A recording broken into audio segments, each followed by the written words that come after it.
Hello everyone, let's get the brand new business week started. We welcome our viewers here in Nigeria and around the world. This is Business Incorporated, live to you from Channels Television. Let's get started. Ghana plans to maintain strict fiscal discipline ahead of November general elections and avoid the mistakes of the 2012 elections. Meanwhile, an expert in budgeting process advocates for a clear policy guide in Nigeria's budget. Plus, Eritrea expects to have 4 mines up and running by the year 2018, producing gold, copper, zinc, and potash. We welcome our viewers here. Let's get the program started.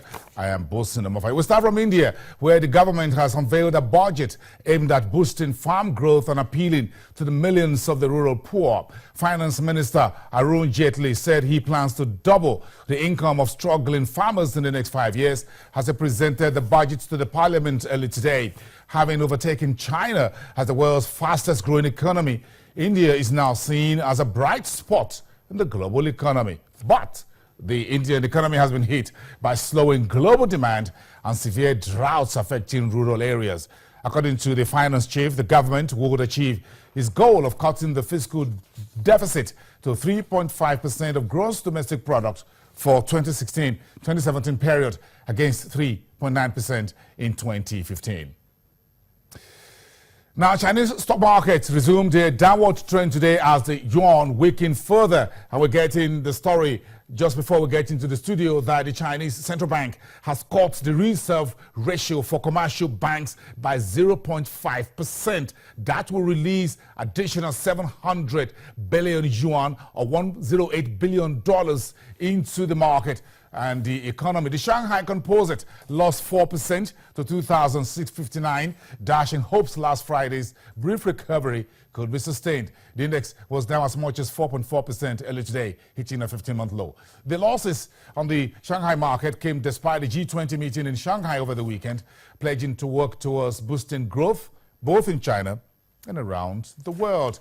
Hong Kong's Hang Seng also lost some grounds but fared better than the mainland index, trading 1.4% lower.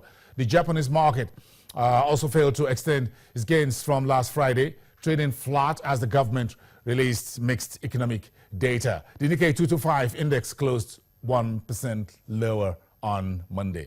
In South Korea, the benchmark Kospi index also finished the day flat at 1,916.6 points.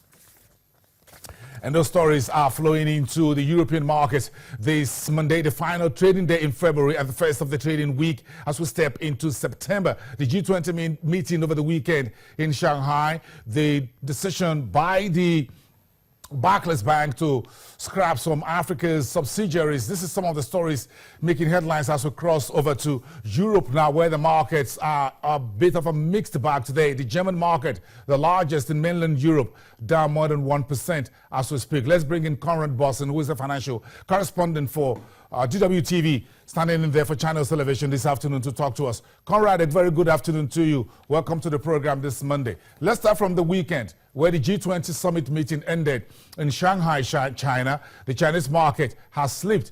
And of course, you know the story about the release of additional 700 billion yuan or $108 billion as the Chinese central bank cuts reserve ratio for banks. How are these affecting your markets today?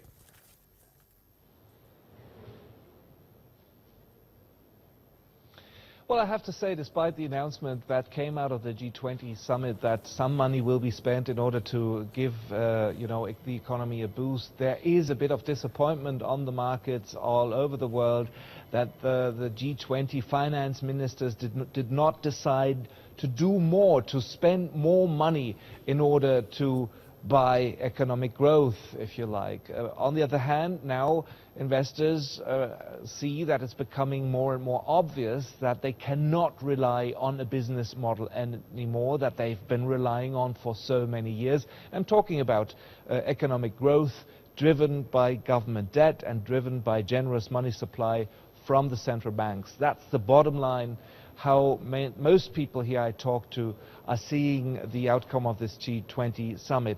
For investors, this means some of them are disappointed, but basically they have to, reorganize their investment models. They have to search for new and other opportunities to make money by investing money. And that's what makes them, many of them, reluctant and hesitant and makes them sell shares again today. The month of February looks like it's going to end on a very negative note again at the moment compared to 4 weeks ago. The German DAX, the index of the 30 largest listed companies here in Germany, is down around about 4%, and that makes this year's decline on the stock market here as big as 13% so far. Yes, Conrad, some of the G20 member states are in Europe, Germany, France, the UK and all that. So the latest consumer price index, that's the CPI out today, in the Eurozone up to about 0.3% year on year in January. How's the market reacting to this?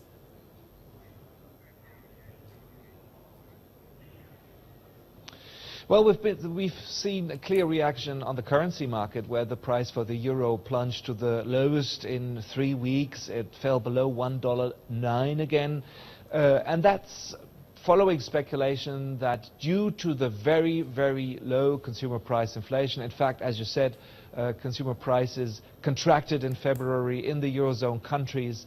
Due to this, it's very likely that the European Central Bank will try again to do more in terms of monetary policy to give inflation a boost. A decline of 0.2%, that's much lower than what economists had anticipated, and it's also way lower than what the European Central Bank wants to see. Remember, the European Central Bank thinks that an increase of consumer prices of 2% or slightly below 2% indicates a healthy economy. So from the point of view of the ECB, the economy in the Eurozone is not healthy, despite the fact, of course, that we all know that this decline of consumer prices is largely due to the decline of energy prices worldwide.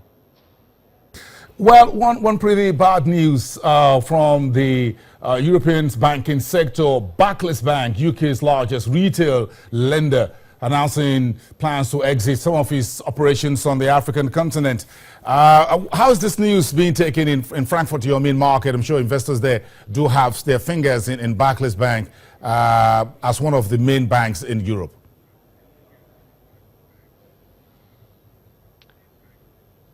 It's an indicator that Barclays Bank is having problems like other banks in the Eurozone. Remember, we talked about Deutsche Bank and their problems in the investment banking sector.